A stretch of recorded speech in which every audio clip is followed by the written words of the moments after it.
Saudara-saudara yang saya kasih di dalam Tuhan, manusia itu adalah makhluk yang dinamis. Bukan makhluk yang statis. Jadi manusia itu selalu berubah-ubah. Suatu hari senang, suatu hari bisa susah. Suatu hari tenang, suatu hari bisa tegang. Olehnya manusia itu disebut manusia yang selalu dinamis, selalu bergerak, selalu berubah. Nah, ada hal yang menjadi pergumulan dalam setiap orang yang percaya, yaitu tentang doa. Saudara-saudara yang saya kasih dalam Tuhan, orang berdoa tidak dikabulkan itu bisa jadi masalah. Ini sudah doa lama nggak dikabulkan, masalah. Tapi doa dikabulkan juga ada masalah. Oleh sebab itu kita sekarang mau belajar bagaimana problem doa yang dikabulkan itu. Kita akan sama-sama membaca dalam Lukas pasal 1 ayat 8, 11 dan sampai 13. Injil Lukas pasal 1 ayat 8, 11 dan kemudian sampai 13.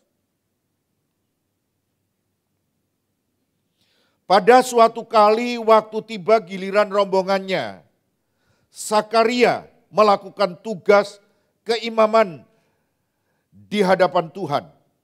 11. Maka tampaklah kepada Sakaria seorang malaikat.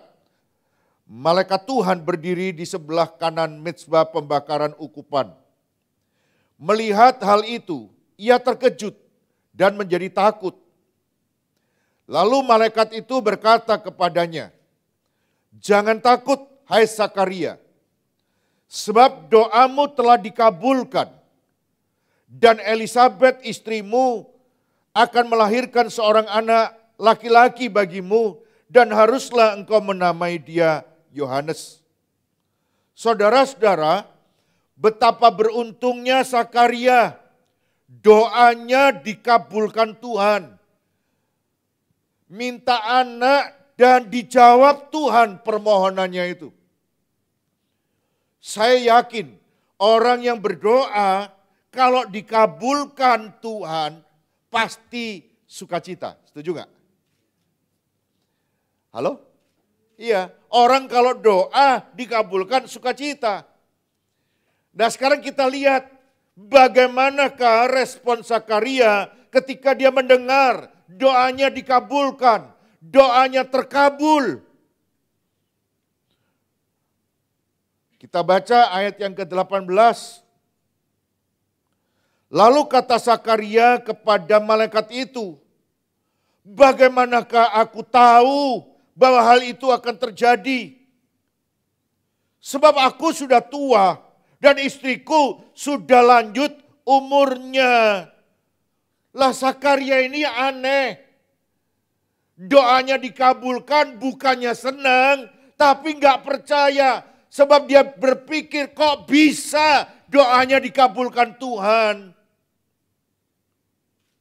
Saudara-saudara yang saya kasih dalam Tuhan. Kalau kita itu doa, itu kan berarti kita nggak bisa melakukannya, maka kita doa, betul nggak?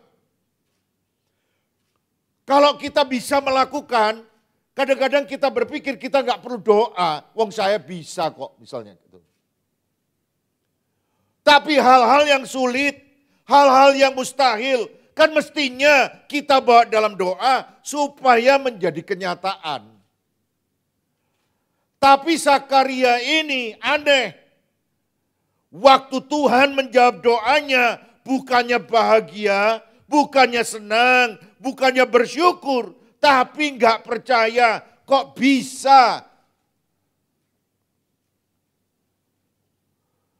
Sebab Sakaria ini rupanya punya doa bersama istrinya. Doanya itu termasuk jenis doa yang mustahil untuk bisa dikabulkan. Kenapa saudara?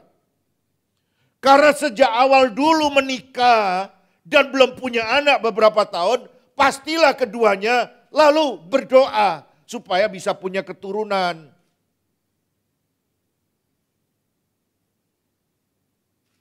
Nah, ketika mereka berdoa suami istri,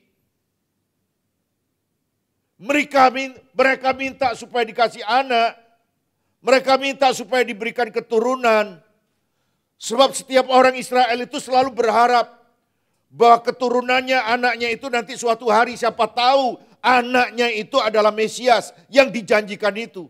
Jadi kalau nggak punya anak, nggak punya kesempatan bisa melahirkan Mesias gitu. Nah saudara-saudara, orang doa dikabulkan kok nggak yakin, nggak percaya bahwa doanya itu bisa dikabulkan. Bagi saya ini aneh. Nah kita perlu tahu siapa Sakaria yang nggak percaya doanya itu bisa dikabulkan Tuhan. Kita lihat ayat yang kelima dan sampai ketujuh. Pada zaman Herodes Raja Yudea adalah seorang imam yang bernama Sakaria dari rombongan Abia. Istrinya juga berasal dari keturunan Harun, namanya Elisabet.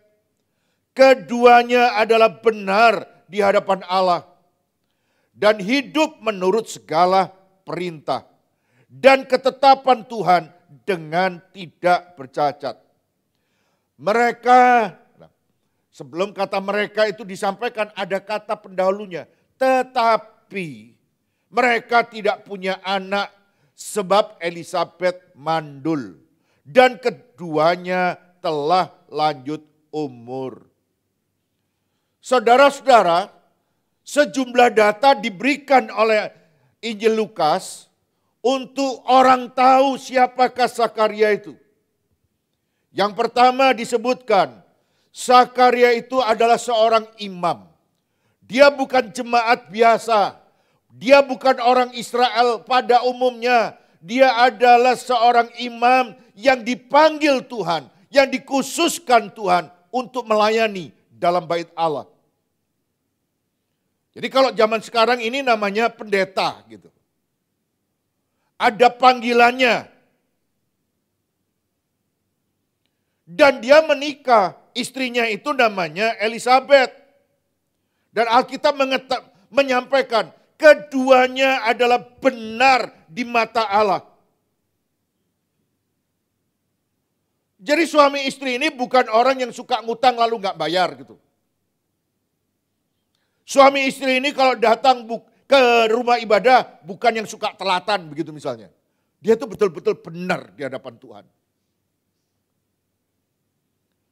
Jadi suami istri ini adalah benar di mata Allah. Apa yang diperintahkan dilakukan, apa yang dilarang dijauhi. Dan catatan yang ketiga tentang Sakaria ini, suami istri ini hidup menurut segala perintah dan ketetapan Tuhan dengan tidak bercacat. Jadi kalau hukum Taurat itu begitu detailnya membicarakan hal-hal yang kecil, maka dia ini tidak berusaha menghindari semua yang tertulis dalam hukum Taurat. Jadi betapa sempurnanya catatan dari kehidupan Sakaria dan Elisabet ini. Pokoknya dia excellent dah. Coba di bagian terakhir tadi, di ayat yang ketujuh tadi, ada kata tetapi. Tetapi, ayat yang ketujuh. Bagi saya, semua yang bagus-bagus itu menjadi sirna ketika ada kata tetapi. Sebab tetapi itu kan berarti lawannya, betul nggak? Kebalikannya. Semua yang bagus-bagus itu, yang indah-indah, yang dicatat itu, ada kata tetapinya. Dan tetapinya itu adalah pertama, Elisabet yang istrinya Sakaria itu, istri pendeta itu mandul. Tidak punya kemampuan untuk memproduksi sel telur. Yang kedua,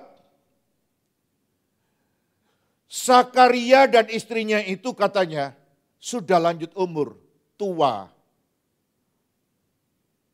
Ceritanya itu mirip-mirip gitu loh, sama seperti Abraham dan Sarah begitu.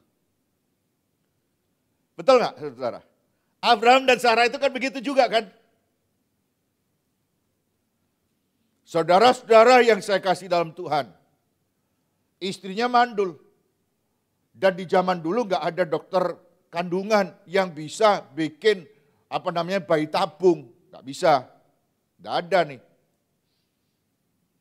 Dan sekarang Zakaria disebutkan sudah tua, mungkin pakai tongkat. Atau gimana, nggak jelas. Dan istrinya bukan cuma mandul, tapi dia juga sudah lanjut umur, bisa ada kemungkinan dia mati haid kan gitu. Jadi pokoknya dulu waktu masih muda-mudanya doa sama Tuhan, sekarang sudah kayak begitu, Tuhan ngomong. Tahun depan ya, istrimu hamil, doamu dijawab Tuhan. Jadi ada rasa, kok bisa sih? Dulu minta nggak dijawab, sekarang sudah malah nggak jelas lah sekarang ini. Oh sudah tua gini kok suruh gendong anak kecil gitu. Ya apa gitu. Dulu masih muda, masih kuat. Sekarang ini sudah tua. Nggak mungkin lah rasanya. Nah melihat hal itu, bagaimanakah Tuhan kalau melihat ada orang yang sudah doa, lalu nggak percaya. Gitu. Kita baca ayat 19 dan sampai 20. Jawab malaikat itu kepadanya, akulah Gabriel. Kalau tetangga bilang Jibril. Gitu. Akulah Gabriel yang melayani Allah. Dan aku telah diutus untuk berbicara dengan engkau. Untuk menyampaikan kabar baik ini kepadamu. 20. Sesungguhnya, jadi menjawab doa itu merupakan kabar baik. Sesungguhnya katanya, engkau akan menjadi bisu. Dan tidak dapat berkata-kata sampai kepada hari di mana semuanya ini terjadi. Alasannya apa? Karena engkau tidak percaya akan perkataanku.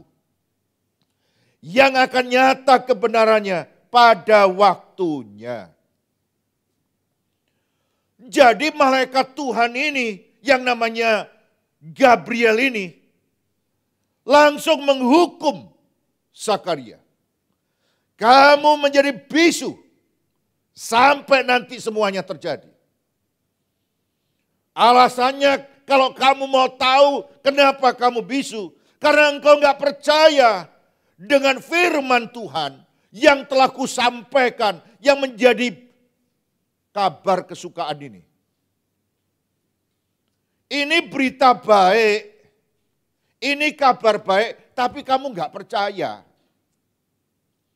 Saudara-saudara yang saya kasih dalam Tuhan, seringkali firman Tuhan disampaikan, ada banyak orang yang duduk dan mendengarkan firman Tuhan. Iya tah, bisa tah, rasa-rasanya kok nggak yakin aku. Nggak ngomong sih, tapi dalam hati. Kalau Zakaria ini langsung ngomong, keceplosan dia. Bagaimana itu bisa terjadi? Aku ini sudah tua loh, sudah tua. Zakaria dihukum Tuhan karena tidak percaya firman Tuhan. Jangan pernah meremehkan firman Tuhan. Sebab firman Tuhan itu harus didengar dan harus dipercaya. Saudara-saudara, sebab ada sebuah aturan main hidup di dalam Tuhan. Dengar baik-baik, percaya dan lakukan, maka engkau diberkati. Betapa sering kita itu dengar firman, kalau nggak percaya masih oke lah. Tapi setelah dengar terus kemudian forget it, lupakanlah gitu. Saya dalam hati itu punya sejumlah pertanyaan. Buat apa berdoa kalau nggak percaya doanya bisa dijawab Tuhan? Halo?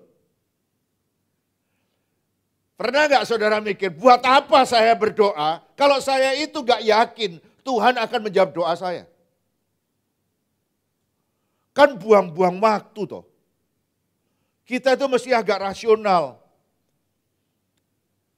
Kalau saya doa, saya harus yakin bahwa Tuhan akan menjawab doa saya. Sampai saya tahu Tuhan bilang enggak, saya akan terus doa. Hah, betul nggak? Setuju nggak saudara? Ada orang bilang gini, saya bisa punya anak nggak ya Pak? Doa aja. Sampai kapan Pak? Lah, kalau saya Tuhan, kamu langsung tak kasih tahu. Doa itu ada seninya. Gak bisa langsung, kalau kita doa langsung datang. Kadang-kadang bisa, tapi tidak selalu begitu. Makanya kan Tuhan bilang, jangan jemu-jemu berdoa. Jangan berhenti berdoa. Lalu kasih contoh, di suatu kota ada seorang janda datang kepada hakim yang lalim. Betul nggak?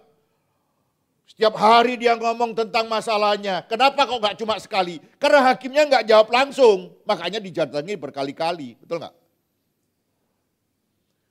Nah doa juga begitu. Kalau nggak langsung dijawab, besok doa lagi. Nanti doa lagi. Sampai apa? Sampai tahu jawabannya apa. Gitu. Dijawab iya atau enggak. Nah kalau jawabnya iya, mestinya kan seneng. Lah kalau kita nggak yakin, lah apa doa? Gitu. Buat apa berdoa kalau tidak percaya? Saya menemukan ada 3 alasan kenapa orang itu berdoa sekalipun tidak percaya. Saudara nggak pernah tanya, kenapa ya ada orang doa padahal dia itu nggak percaya loh. 1, karena formalitas. Jadi orang itu bisa berdoa, tapi nggak percaya doanya akan dikabulkan Tuhan karena formalitas. Maksudnya apa? Maksudnya gini loh. Kalau orang itu sudah jadi orang Kristen, jadi orang percaya, kalau ada masalah ya doalah. Gitu. Apa itu? Formalitas. Kalau ada masalah ya doa. Apakah kamu berharap doanya akan dikabulkan? Loh, itu lain perkara.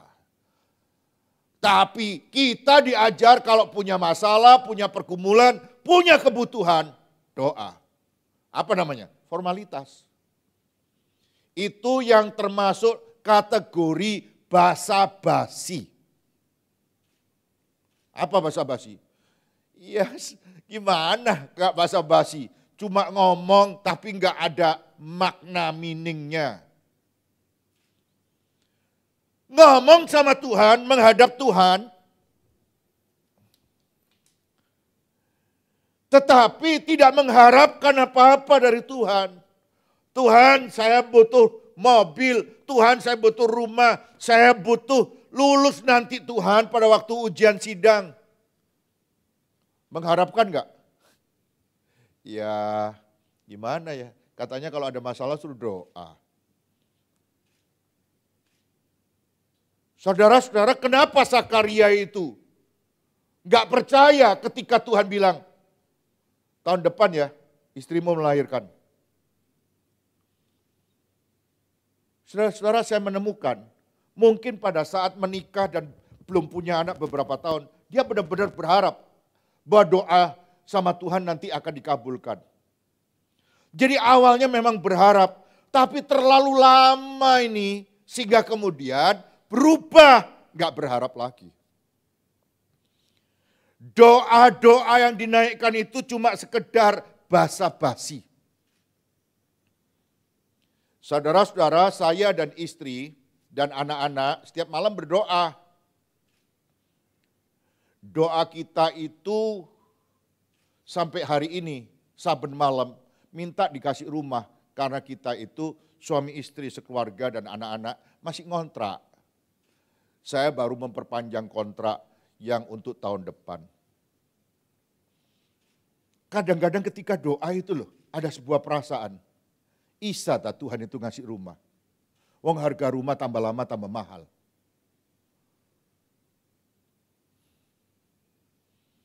Jadi ada sebuah pergumulan. Dan di samping itu pemilik rumah yang kita kontrak itu tidak menaikkan harga. Dan kita mulai berpikir, di sini terus ya nggak apa-apa, yang penting bisa bayar. Jadi doa-doa kita itu kadang-kadang mencapai satu titik. Apa? Dikabulkan kena, nggak dikabulkan kena. Selama ada rumah, bisa kita tinggali, bisa sewa, bisa bayar. Yang penting kan bayar kan. Yang penting kan ada tempat berteduh. Punya rumah sendiri sama punya rumah kontrak bedanya apa? Yang penting kan tinggal di rumah. Ngontrak kalau ada uangnya kan nggak jadi masalah.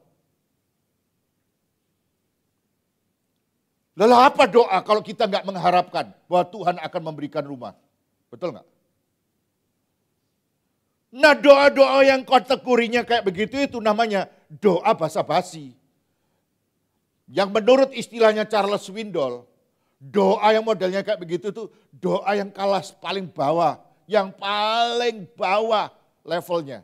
Dari 5 level yang Charles Swindoll sebutkan.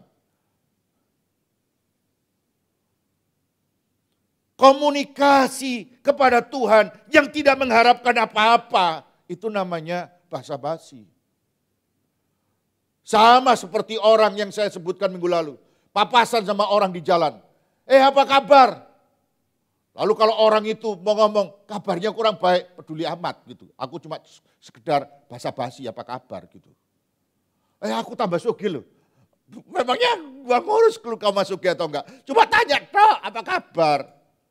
Itu sekedar basa-basi. No meaning, tidak ada artinya. Jadi kenapa ada orang doa lalu ketika dikabulkan Tuhan tidak percaya. Ketika dijawab Tuhan tidak percaya. Sebab doanya cuma sekedar formalitas. Jadi hari-hari belakangan ini saya terus menerus sedang diberikan oleh Tuhan sebuah tema tentang doa ini. Karena doa ini merupakan kehidupan sehari-hari kita. Jadi kalau kita melihat seorang imam hamba Tuhan bisa doa hanya sekedar basa-basi karena itu formalitas. Loh kalau nggak doa gimana? Wong hamba Tuhan ya doalah. Apalagi kalau diluaskan. Kalau orang Kristen ada masalah ya doalah.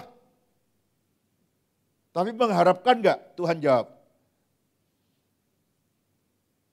Ya awalnya, lama-lama ya enggak.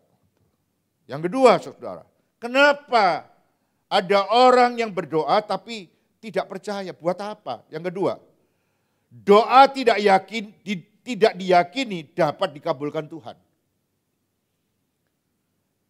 Jadi buat apa berdoa kalau tidak percaya? Itu yang kedua alasannya adalah doa yang tidak diyakini dapat dikabulkan Tuhan. Jadi alasannya apa? Ya Zakaria itu gak yakin Tuhan itu bisa mengabulkan. Kalau yang kayak begini ya, kondisinya yang sudah parah-parah begini. Ya kita cuma berdoalah. Maksudnya apa? Ya sekedar berdoa. Gitu. Jadi tidak yakin yang kayak begini ini Tuhan sanggup. Tuhan mampu mengabulkannya. Saya gak yakin. Beberapa waktu yang lalu ada jemaat nih datang ke sini. Sebab istrinya berjemaat, tiba-tiba suaminya ikut berjemaat. Lalu suaminya minta waktu sama saya. Pak Heno saya mau bicara sama Pak Heno. Boleh. Pak saya ini gak punya kerjaan. Saya bilang, saya ini bukan depnaker Pak. Lah orang gak punya kerjaan loh kok lapor saya gitu. Malah kemarin ada yang bilang, Pak saya nggak punya uang, saya bukan bank. Repot, nggak punya kerjaan lapor gembalanya, nggak punya duit lapor saya. Saya ini mau anggap apa gitu loh. Saya ini kamu anggap apa? Nggak punya kerjaan lapor saya. Lalu dia bilang begini, saya ini kan sudah ada umur Pak. Sudah hampir 60 saya ini Pak. Ini sebentar lagi bulan depan 60 lebih saya. Dia bilang. Siapa orang yang mau pakai saya? Loh terus gimana kok? Saya bilang. Saya nggak punya kerjaan. Nah, terus saya bisa apa? Gitu. Lalu saya bilang, doa ya. Dengan wajah yang kepepet. Karena sudah terlanjur datang sama pendeta, terus ujung-ujungnya disuruh doa lah kepepet lah. Betul. Kalau cuma di sekedar suruh doa itu kan dia yang ngerti toh, betul nggak? Kalau cuma ujungnya doa, kan dia yang ngerti. Tapi kan dia sudah mengemukakan sejumlah alasan. Apa? Saya sudah tua. Siapa orang yang mau pakai saya? Siapa? Lalu harus ngerti ya. Lalu apa ngomong kan gitu. Kenapa harus dijelaskan begitu jelas kepada saya? Saya sudah tahu kalau kamu tua. Tapi saya ngajak doa karena saya yakin tidak ada masalah yang tidak dapat diselesaikan di dalam Tuhan. Kalau kamu gak yakin, gak usah ngomong sama pendeta mestinya. Datangnya sama Depnaker. Departemen Tenaga Kerja. Lalu lihat lowongan apa yang bisa 60 tahun ke atas. Nah kalau setiap kali ketemu selalu bilang, saya sudah tua, saya gak kerja. Terus saya bisa apa? Apa yang kau harapkan dengan ucapan, saya sudah tua, saya gak kerja? Apa? Supaya saya sakno, kasihan, supaya saya prihatin, atau apa? Sebab ada loh barusan ini, ada gereja kirim WA ke istri saya. Ibu, ini ada jemaat dari luar kota. Tinggalnya dekat Kelampis. Saya kirim ke gerejanya ibu karena dekat dengan Kelampis. Apabila berkenan bisa melayani. Jadi permintaannya itu sederhana gitu. Apabila berkenan tolong bisa melayani. Tidak ada gereja yang bilang gini, gak berkenan. Oh satu jemaat itu berharga di mata Tuhan. Ya saya berkenan. Gitu. Saya bilang sama istri saya, jawab aja berkenan. Gitu. Nanti di follow up. Minta tolong alamatnya. Udah. Tapi ditambahi, ini jemaat gak punya kerjaan. Sebab kerjaannya di Jakarta, di Bekasi, gagal jadi pulang, minta dikasih kerjaan. Atau sedang cari kerjaan. Saudara-saudara, saya yakin kalau itu pengusaha tidak akan dioper ke GBI Maranatha. Ini gak ada kerjaan, kirim. Terus kemudian saya lagi di kantor, tiba-tiba staf suruh masuk. Saya mulai hari itu bilang, kalau ada orang jangan suruh nyelonong dong. Saya kan lagi ngetik sedang apa aja. Kalau nyelonong itu kan saya kaget. Oh, udah ngobrol. Intinya begini, saya nggak punya kerjaan Pak. Saya bisa apa Pak? Apalagi dadak-dadak gini. Yang kedua, saya nggak punya uang. Jadi saya bukan bank Pak. Ngomong kayak gitu tujuannya apa? Tujuannya apa? Ngomong gak punya uang. Ya, coba saudara renungkanlah. Kalau saya datang ke siapa aja, lalu saya bilang, Pak Eko saya gak punya duit. Bodoh Pak. Lah, kesel lah dijawab ya toh. Saya juga ngomong, saya bukan bank. Gereja ini bukan bank. Gereja ini bukan Depnaker. Kalau mau mendiskusikan, tolong bantu doa Pak, saya punya masalah begini-begini. Kita doakan. Sebab kita percaya bahwa Tuhan itu akan menjawab doa. Kita yakin itu.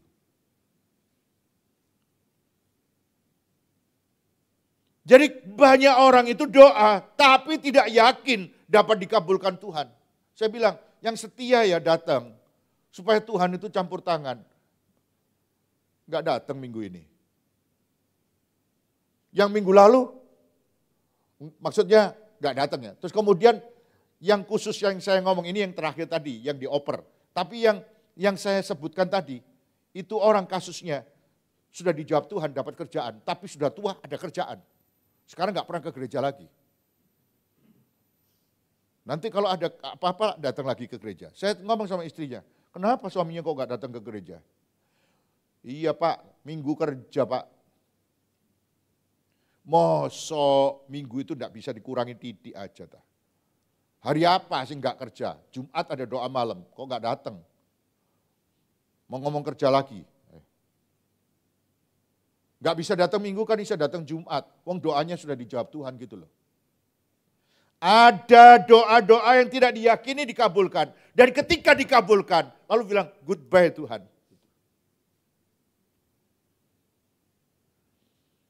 Pada waktu 2008 terjadi krisis keuangan global. Amerika digoncang karena semua kondisi keuangan lagi goyah. Imbasnya ke Indonesia juga. Lalu ada pemilik hotel datang kepada seorang hamba Tuhan senior. Lalu dia bilang gini, Pak, utang saya banyak, Pak. Ini kalau saya nggak punya jalan keluar, disita, Pak. Samping itu, ini kan baru mulai separuh. Uangnya investasi sudah banyak di sini. Kamu mau apa? Tolong doakan. Saya bersedia berdoa. Besok ya, pergi ke proyek kamu ya. Oke, datang. Lalu dia bilang gini, pendetanya, kamu mau saya doa? Iya Pak. Tujuannya untuk apa? Ya supaya Tuhan buka jalan. Orang itu kepepet. Jadi firman Tuhan bilang, datanglah kepada Tuhan, dia datang. Pendeta kan anunya, wakilnya, ya udah. Tapi pendeta ini bilang gini, saya nggak akan doa loh Pak. Kenapa? Kalau kamu nggak percaya bahwa Tuhan akan jawab doamu, saya nggak doa. Buat apa saya doa, kamu nggak percaya? Kamu percaya nggak utangmu yang banyak itu bisa dibantu oleh Tuhan, ditolong Tuhan, dan kamu mengalami mujizat? Dia merenungkan, karena utangnya terlalu banyak. Orang itu kalau sudah masalahnya terlalu besar, itu gak yakin Tuhan itu bisa tak? Gimana tekniknya? Dan orang itu berkata, ya Pak saya percaya. Percaya? Oke doa. Doakan. Tidak lama kemudian, semuanya jadi beres. Maksudnya itu tidak lama kemudian, itu jangan menganggap 2 bulan terus beres gitu, bukan gitu. Semuanya itu beres. Sekarang hotelnya itu bukan cuma 2 tapi 5 di Indonesia. Dan bukan cuma hotel, ada dealer, ada ini, ada itu. Jumlahnya banyak.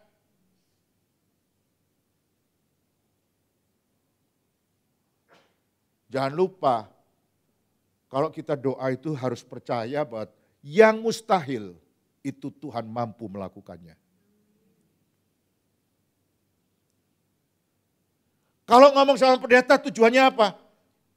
Ya didukung doa, jangan lalu berharap dapat uang, dapat kerjaan, pendetanya yang cari kerjaan, pendetanya yang cari uang. Lalu kamu lah apa gitu. Makanya saya ngomong sama yang pindahan itu. Pak, kita bukan Depnaker. Gereja ini lembaga sosial mendoakan untuk supaya orang menemukan Tuhan. Menemukan jawabannya pada Tuhan. Saya nggak punya uang, gereja bukan bank.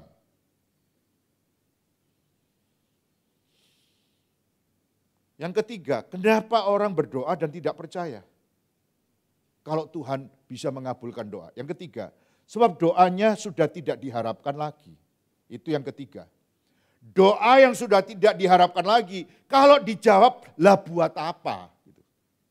Makanya waktu Zakaria berdoa, mendengar berita baik itu, hei Zakaria, doamu dikabulkan Tuhan. Kaget dia, kok bisa? Wong saya sekarang sudah tua. Kalau dulu sih oke lah. Lah kalau sudah tidak didoakan lagi, kenapa kamu berdoa? Iya, sebab ini sudah termasuk pokok doa. Kalau sudah berlutut tutup mata, salah satunya ini. Tapi diharapkan enggak? Ya enggak gitu. Itulah Zakaria, doanya sudah tidak diharapkan. Sebab sudah enggak penting, sudah tua, masuk gendong bayi gitu. Dan bukan cuma gendong bayinya yang dipersoalkan. Istriku tuh tua dan mandul. Aku ya sudah tua. Lalu apa kalau masih doa? Ya sudah masuk pokok doa. Nah enggak didoa gimana, sudah ditulis nomor 2, doa minta punya anak gitu. Allah menghukum Zakaria karena tidak percaya kepada Tuhan. Saudara-saudara yang saya kasih dalam Tuhan, marilah kita terus mempercayai Tuhan dalam segala pergumulan kita. Tidak ada yang tahu pergumulan saudara apa. Tidak ada yang tahu pergumulan orang per orang. Dan kalau ada orang bilang gini, Bapak tahu tak pergumulan saya, kerinduan saya apa, cita-cita saya apa, kemauan saya apa. Lah kalau ada 1000 orang ngomong gitu semua, bisa mati orangnya, betul nggak? Semuanya tanya, engkau tahu tak kerinduan saya apa, harapan saya apa, permohonan saya apa, mau kemana saya. Kalau ada 1000 orang ngomong gitu semua kepada 1 orang, kan bisa mati. Lah saya, siapa yang mau tahu? Gitu kan gitu orangnya akan akhirnya bilang. Dan kalau ada orang bilang gitu, kalau nggak mau gitu ya nggak usah jadi pendeta. Kalau mau jadi pendeta ya harus mau gitu. Betul, kita dengar. Tapi tidak perlu semuanya mengharapkan bahwa semuanya akan, semua pendeta serba tahu. Pendeta nggak serba tahu, tidak maha tahu. Itu sebabnya kita mengajak orang itu supaya menghadap Tuhan, bukan menghadap pendeta. Kita mempercayai Tuhan dalam segala pergumulan kita. Dan bukan mempercayai orang. Sebab orang itu terbatas. Kita minta supaya orang mendoakan kita. Karena ada tertulis.